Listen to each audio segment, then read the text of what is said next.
And now on the Nordic Football Podcast, we are delighted to be joined by Tor Thodesen, who is a Norwegian football coach who is currently the new head coach of HIFK in Finland. I don't know, maybe if I'm pronouncing that correctly there, Tor, but you'll correct me, I'm sure, if I'm not. How are you today, Tor? And thank you for joining us on the show.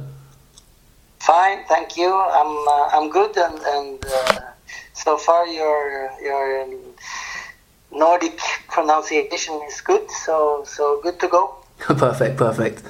And we noticed that you follow us on the show, which we're really happy about, of course, and I hope you've enjoyed listening to us. And we obviously saw that you got appointed in a quite high role. I mean, for those who aren't aware, I mean, we're going to delve into Finnish football this week. We're going to sort of through a Norwegian coach, we're going to touch on Finnish football, and it's an area we haven't really covered much. But I think while it's the off season, it's important to maybe have a look around the different leagues and see what's going on. So we thought it would be interesting to talk to you really and get your perspective, particularly as the team you now have been appointed as manager of has just been promoted to the top division in Finland, the Veikkausliiga, and will be playing in the top league against the big boys. So we wanted to get you on the show to kind of discuss that and talk about your life in football as well as a Norwegian coach. So first place to start, I suppose, is how did you feel about getting the new job, and how did it come about? First of all, I'm really delighted to be here. I've been here for 2 weeks now, and I feel very welcomed by the club and the players. And last night we went out also to meet the fans, which is one of the really good things about this club, that it has quite a good fan base, probably one of the biggest and loudest in Finland. So that's something I really look forward to. Yeah, and actually looking at the league, in terms of the history of the club, they're actually one of the most successful teams in Finland, aren't they? So this is quite a big role to sort of be appointed to. They've won the league 7 times in their history, which is 5th in the all-time sort of league table, behind TPS, HPS, FC HIFK, and HJK. I'm going to stick to English pronunciations there just in case. But HJK, Helsinki, of course, are the big boys in that league. And funnily enough, you play them in your first game in charge, don't you, in the Cup this week? Yeah, it's true. We have 12 teams in the top league, and it's arranged so that they meet 3 times, which gives 33 rounds then, and quite a good number of games for our climate, I would say. But it leaves also some problems with when to have the cup, and they've decided to do it in the winter in the indoor halls. And there are some good things about it, and also some challenges, of course. The good thing is that you play competitive games over a longer period, and it comes in as a welcome substitute for the maybe 10, 11, even 12 private games that you play in, for instance, in Norway during the pre-season. So in that aspect, it's good to play competitive games, but it also leaves some challenges when it comes to when to do the more heavy loads of the training that you need to do in the pre-season. And in my case, now appointed from the middle of January, I feel that we are already a month behind some of the teams we're going to play against now in the Cup. So I feel I'm a little bit anxious about the games coming first now, because I'm not willing to sacrifice half a week of good practice in order to feel to have quick feet in the Cup games. That's a luxury that we cannot afford, I think, at the moment. Yeah, and it's interesting that you say that, because funnily enough, I spoke to my colleague Steve, who's the co-host of the show, mentioned obviously our interview with yourself, and he was interested to ask you, in fact, about the kind of the midweek rounds in Finland, and so many games at the beginning of the campaign, that kind of thing. What are your thoughts on that? I mean, you've mentioned there that fitness is a bit of an issue, perhaps for the squad. How do you plan to sort of cope with the training, and how do you sort of maybe tailor your training methods? What can you do in that sense, and how difficult is it compared to maybe other leagues, that intensity of the early sort of midweek rounds and so many games? Well, I'm I'm new to the Finnish system, as you know, and I need to learn and learn fast how to solve this the best way. Right now, I see some challenges, and that is in our club.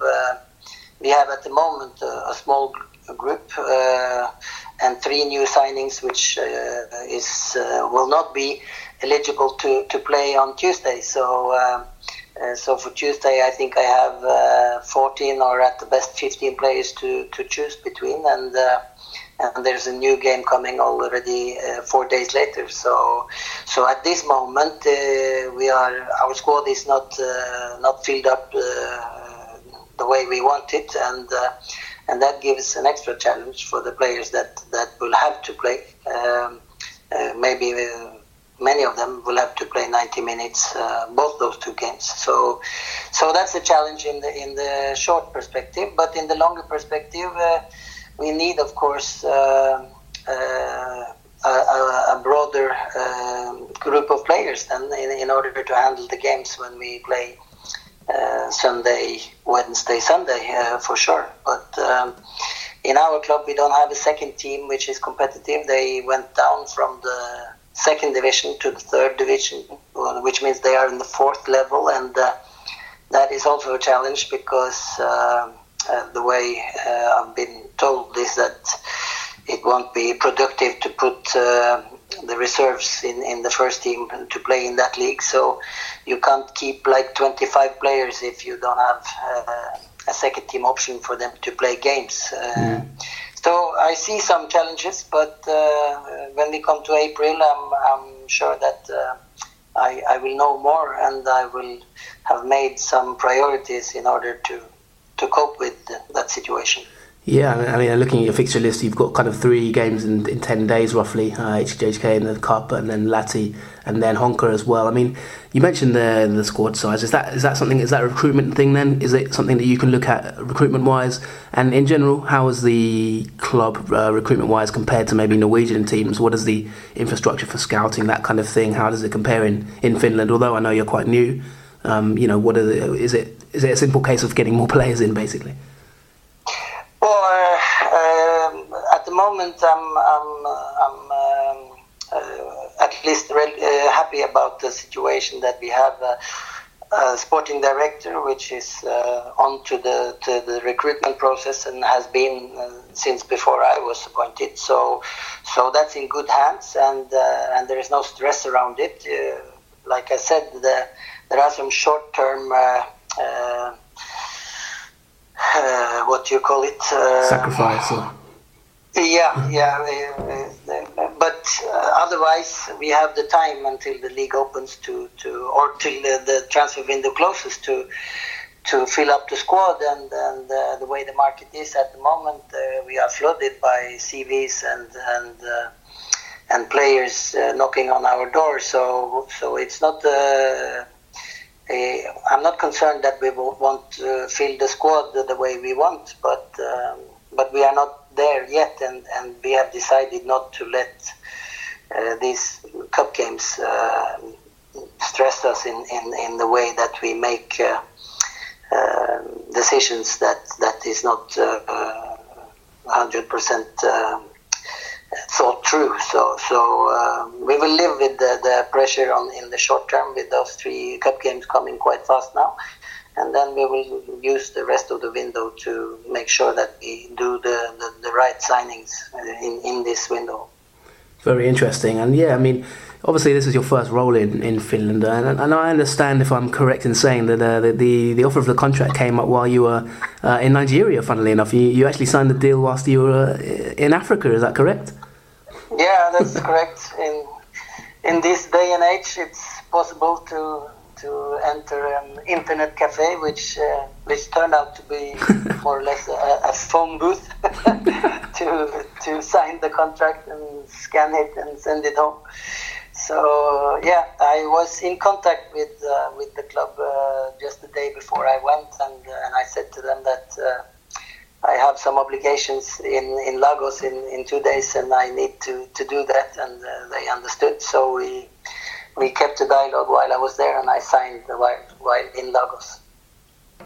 Yeah, and I must say, as someone with Nigerian heritage, that makes me very proud, proud Nigerian to hear that you signed your contract there. So I'm taking a bit of personal pride from that one. So congratulations, and I'm glad the internet cables and the wires worked well enough for the contracts to be signed.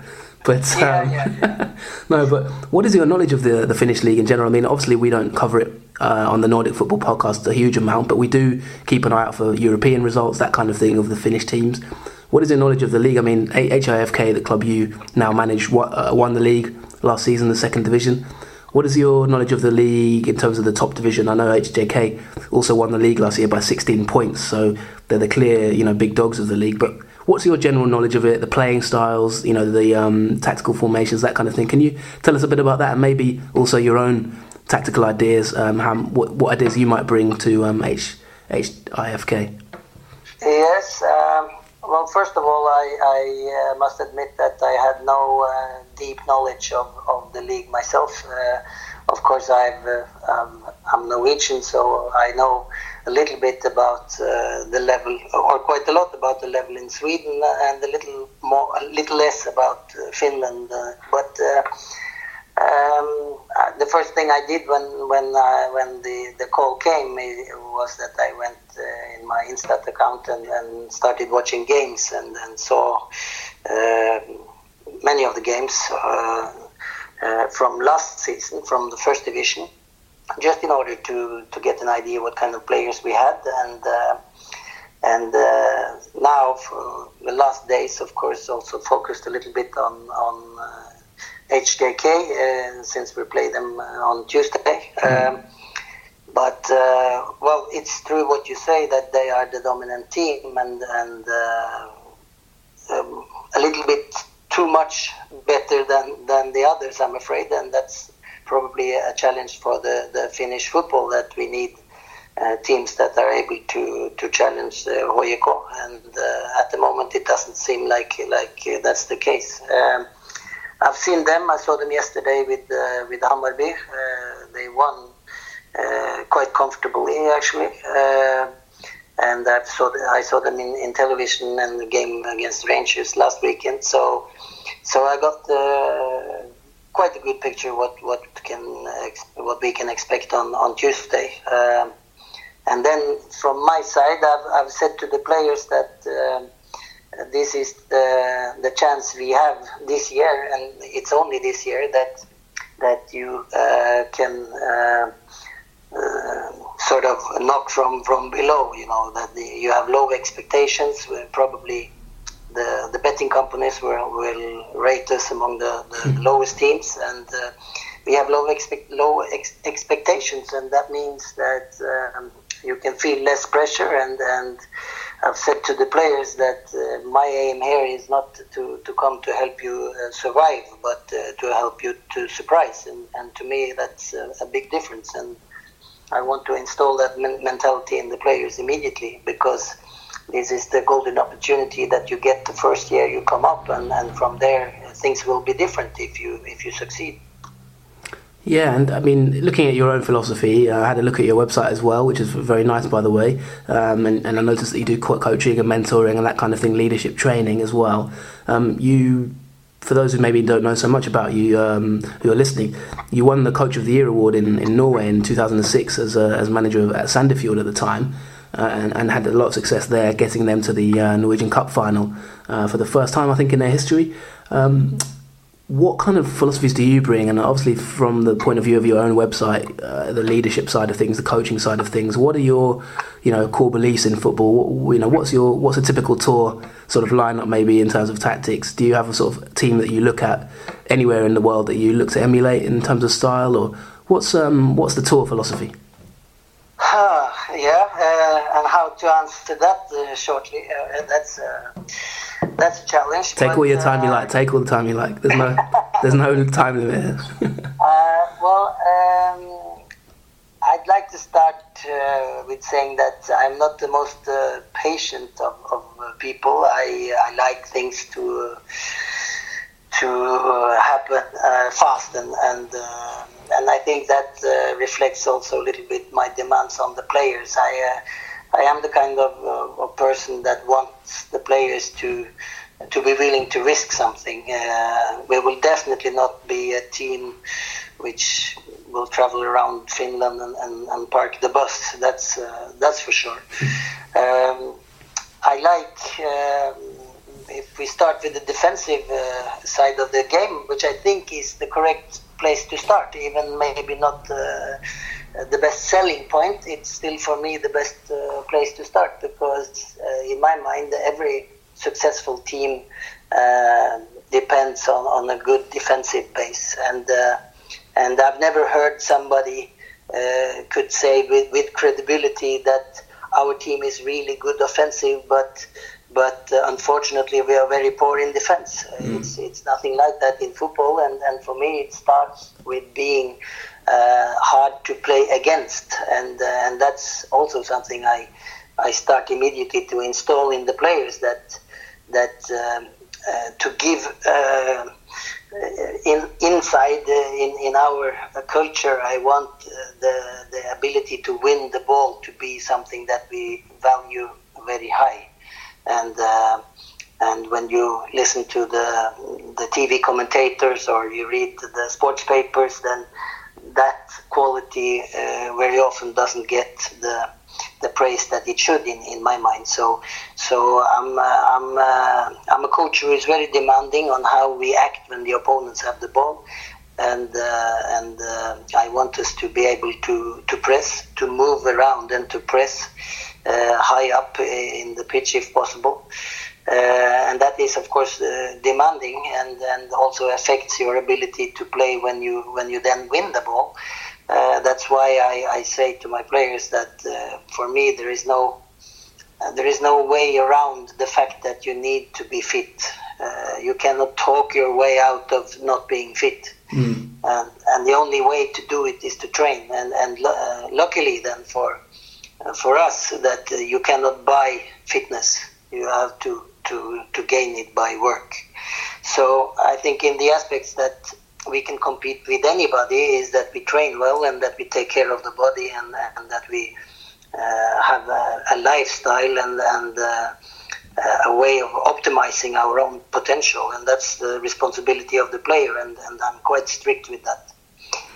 Then when it comes to what you probably want to hear, then how to attack, how to play when you have the ball, then I would like to start with the sentence that I want my team to be confident and to be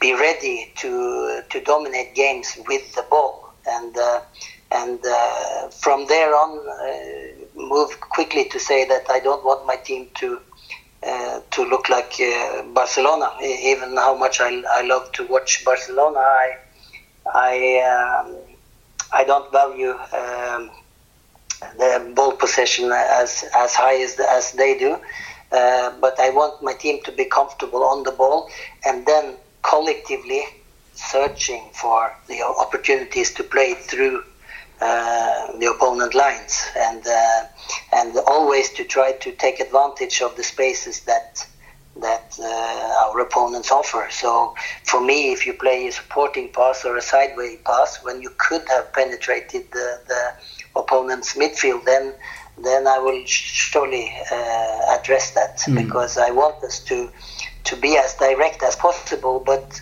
not in the happy-go-lucky style with 50-50 long balls, just hoping for the second ball or hoping for something to fall down. I want us to penetrate them with the ball. Are there any teams sort of in Norway and Sweden that you admire in that sense, who penetrate the ball well, who sort of break the lines well and defend well? Are there any teams that you look at on those elements of the game that you look at and say those are teams I admire or enjoy watching, just in general, in Scandinavia?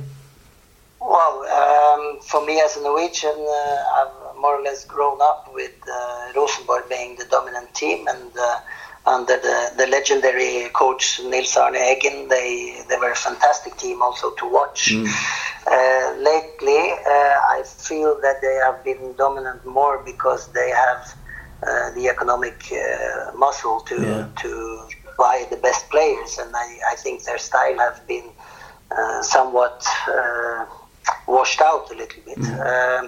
Right now, when you ask me, I'd like to bring out Salzburg, which did very well in the Europa League this autumn.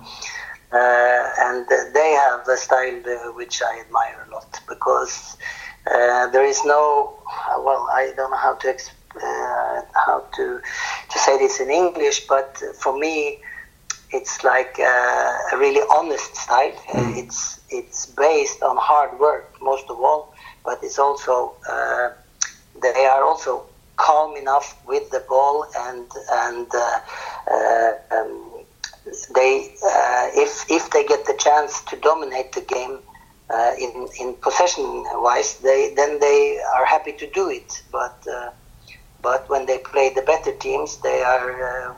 We saw it in Europe. They are even more dangerous because they are direct and they work really hard. So the coach is, Norway is a small country, and all the coaches more or less. And the coach is a guy that I've known for many years, and I really admire his work. His name is Geir Bakke, and he's doing really well with Sarpsborg at the moment. Yeah, and we followed them in the Europa League this year, and they had some cracking games, in fact, and did very well. And we're slightly unlucky maybe not to qualify in the end, in fact. I mean, who do you think, you touched on Rosenborg there at the moment, and I just want to touch on Norwegian football as a Norwegian yourself and as a listener to the podcast. What are your thoughts on the league at the moment in general? Who do you think can maybe challenge Rosenborg in the coming season? And I also wanted to ask maybe your thoughts on Sandefjord's situation. Of course, must have fond memories from your time there. Yes, well, to start with, we're always in Norway waiting for the teams from the bigger cities to challenge Rosenborg, and I think Brann, you have to approve of their season, even if I can't understand why they were not more offensive about it when they had the chance during the autumn to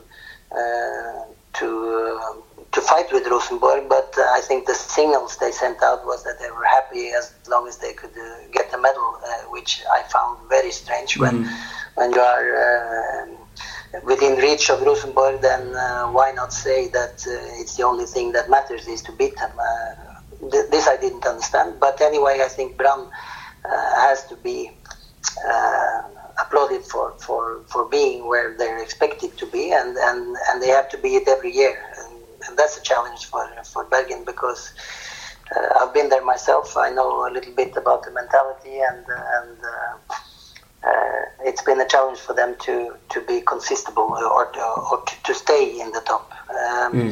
When it comes to Oslo, it's even worse, and I think now Ronny Deila really needs to get the grip on Vålerenga, because I think there's the club is on the way to run out of excuses for not challenging for the top, and it's been a while since they did, and now they are established in their own stadium.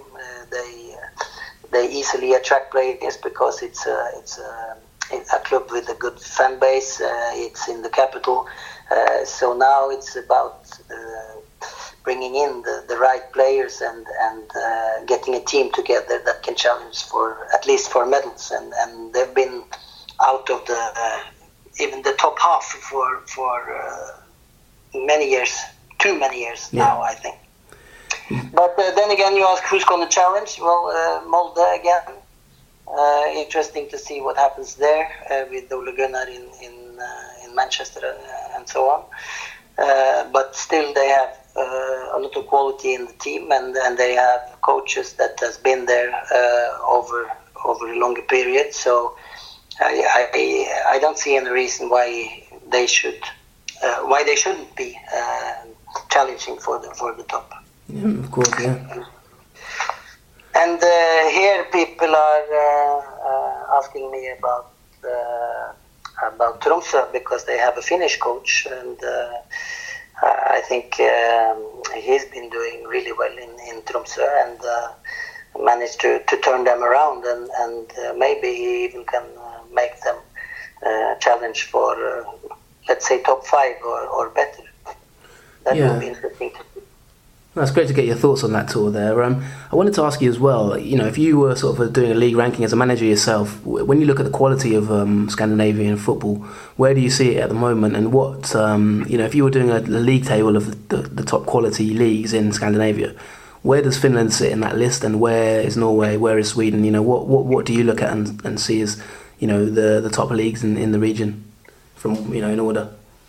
Well, when we look at it with Norwegian eyes, I think we have to admit that we have lost terrain compared to both Sweden and Denmark over the last 10 years. I think at the time around the late 2000s and maybe up until 2010, we were at least on level with Denmark and Sweden, and probably even a little bit ahead.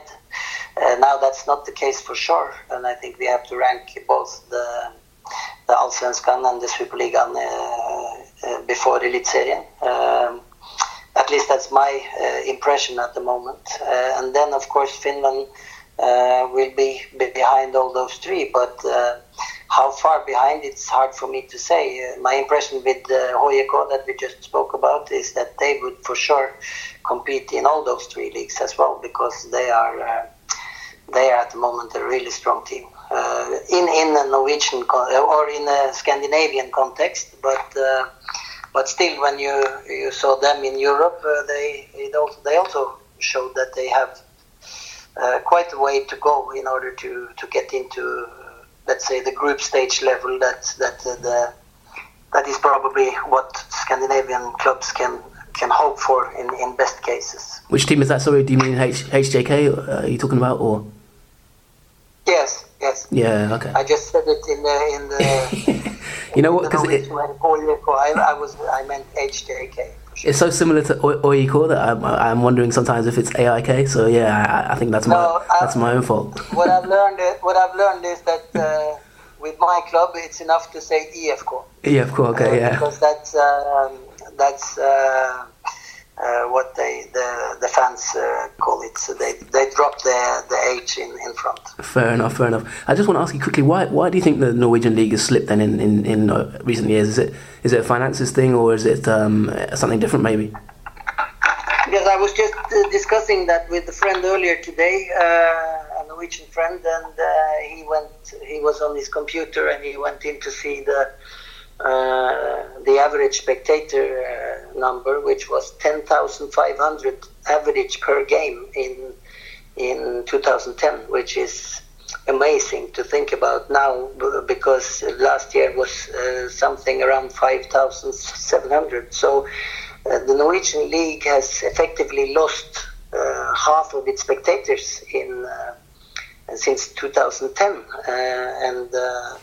and how this could happen, it's of course always I think it's not only for one reason, it's always connecting reasons, but I think that the fact that a lot of money came into the football via the TV deal made and the federation, with the good intention, they put a lot of pressure on the clubs to better the conditions in the stadiums and so on. So a lot of clubs built new stadiums and spent money on the infrastructure, which is of course important when you want to sell a product, and you want it to look good on television and so on. So it was probably necessary, but it was a lot of demand in a very short period of time. And then now we see that people are staying away from the games and the facilities are there. Then you have to look for other reasons than a roof over the head of the good seats that they have now. So then there is the question about the 16 teams in the top league, which to me now I think it's too much in the Norwegian top league, and I think they need to reduce the number of teams. then again that will affect the playing schedule, and then if you reduce it as much as in Denmark or Finland, then you have to play 3 rounds instead of 2. But that's a possibility. When we do it in Finland and they do it in Denmark, then of course you could do it in Norway as well. Yeah, but it's very strange to see how the market is different when you compare Norway to Sweden, where the football now is on its probably on its best ever, with a lot of spectators and a lot of things going on, and the national team, of course, have done well and so on. So we are behind at the moment, and I think where we should start is to reduce the number of teams in the league.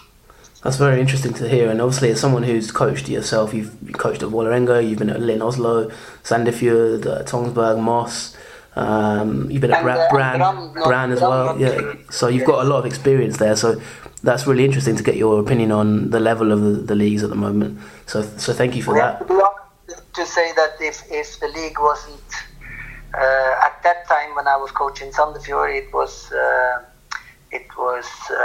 added 2 teams from 12 to 14, and that opened the possibility for a club like Sandefjord to compete to get to the top league. So in that aspect, I should be just happy about the expansion. But but you asked me also about Sandefjord because they went down, and now they are in Obosliiga, and the demands on the club will definitely be to go directly up again. Yeah. But I think they will. I think what they have now with the Spanish coach, which came in the summer, unluckily for him, 10 games too late, because they sacked Pavel really early in the middle of the spring, and then they waited too long to bring in a new coach, because I'm quite certain that if Martí Cifuentes, the guy who is there now, had gotten the chance 10 games earlier when they sacked Pavel, then he would have steered them to a new contract. I'm quite sure about it, because I still follow quite closely, and my son played until the end of this year in the youth system in the club. Okay. So I saw everything that turned around when Cifuentes came, and he was not that far from making it. And if he'd gotten some more games, I think he would have. And I think also that they are the number 1 favorite to go up again. Yeah, definitely. I think many people think that, and of course, as you mentioned there, Martí Cifuentes, they had a good run towards the end of the season, and they were just too far away, weren't they, at the time, to be able to come back, I think, to be honest. They will have a run for it with their former coach, with Lars Bohinen in Ålesund, but I will be surprised if those 2 teams don't go up. Yeah. And moving back to Finland now, before we wrap up, and thank you for your time, Tor. It's been really interesting hearing your thoughts. We're looking, if we look at the Veikkausliiga, I mean, HJK or HIFK, is it? You're getting there. Yeah, I'm getting there. I need to come to Finland and practice, I think. They've lost their top scorer, Klaus, who was the league's top scorer last season. Do you see them challenging again and being the main team to stop? And also, what's the ambition for you as a club? Is it simply just stay up because of promotion last season and the constraints that you have, or are you looking at particular targets? Has the club set you any particular targets this season? The first question first. I think it's quite obvious that HJK will be the team to beat, and when they won by a large margin this year, then we have work cut out for us, all the other teams, and probably the responsibility will fall to Honka, for instance. But when it comes to HIFK, to my club, then I think it's too early to talk about the goals. Obviously, when you come up, one target is to stay up. But I met with the supporters on Saturday, and I got the clear notion that they are aiming for the top half. So we also got the work cut out for us. But it will be easier for me to answer when I've when I've talked a little bit more with the board and the management, and of course not the least with the players, and see a little bit how this winter goes and how much we can improve. But because that's a fact that when you come up, you need both to strengthen your team. We are working on that, and you also need to develop the players that you have. And to find that balance, to bring the right ones that brought the team up, bring the right ones with you, and rely on them also for the coming season. But then also add something new to the team in terms of new players and not the least more fitness. Yeah, most definitely. That's the things that goes through my head for the coming weeks at least. Yeah, and I think if that's anything to go by, I think your players must be getting used to running a lot in the next few weeks to get their fitness levels up. So a lot of bleep tests, and I'm excited to see how you will get on there. I mean, HIFK, as you call them, last season they had the best defensive record in the league, 22 conceded, and scored the most goals as well in the league, 47. So clear winners of that league, and did very well. So it'll be interesting to see how you put your own spin on things, Tor. We're really looking forward to following you. I think we'll be keeping an eye on Finland this season, and maybe pop in again and say hello to you again during the season. But really appreciate your time, and thank you for joining us. Thank you. It was a pleasure.